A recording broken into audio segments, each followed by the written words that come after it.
खरीदी हुई जिंदगी। पहला कुरिन्थियों अध्याय 6 पद संख्या 19 और 20।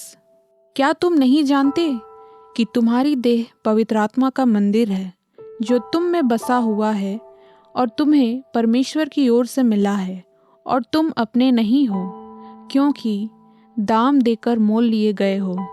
इसलिए अपनी देह के द्वारा परमेश्वर की महिमा करो। एक बार एक लड़के ने लकड़ी की एक नाव बनाई। वह बहुत खुश था क्योंकि उसने अपने हाथों से बनाई थी। उसके गांव के पास से एक नदी बहती थी। एक दिन वह अपनी नाव को लेकर नदी पर गया। पानी पर जैसे उसने नाव रखी, नाव चलने लगी। यह देखकर लड़का ताली बजा बजा कर खुशी से नदी के किनारे नाव के पीछे पीछे दौड़ने लगा। तभी एक जोर का वेग आया और नाव बह गई। लड़का बहुत उदास होकर घर लौट आया। कुछ दिनों के बाद उसके गांव में मेला लगा।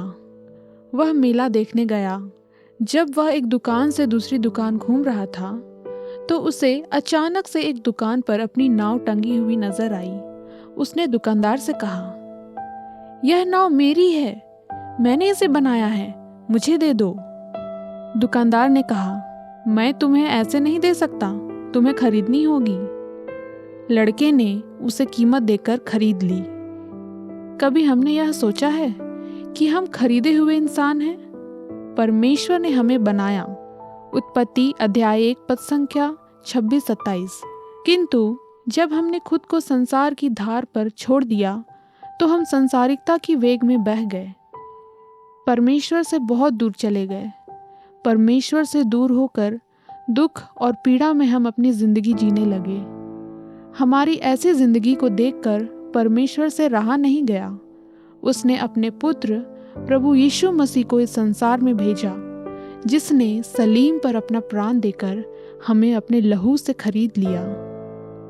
हमारी जिंदगी एक खूबसूरत जिंदगी है क्योंकि परमेश्वर ने ना सिर्फ हमें अपनी स्वरूपता में बनाया बल्कि अपने पुत्र प्रभु यीशु मसीह के लहू से खरीदा भी है।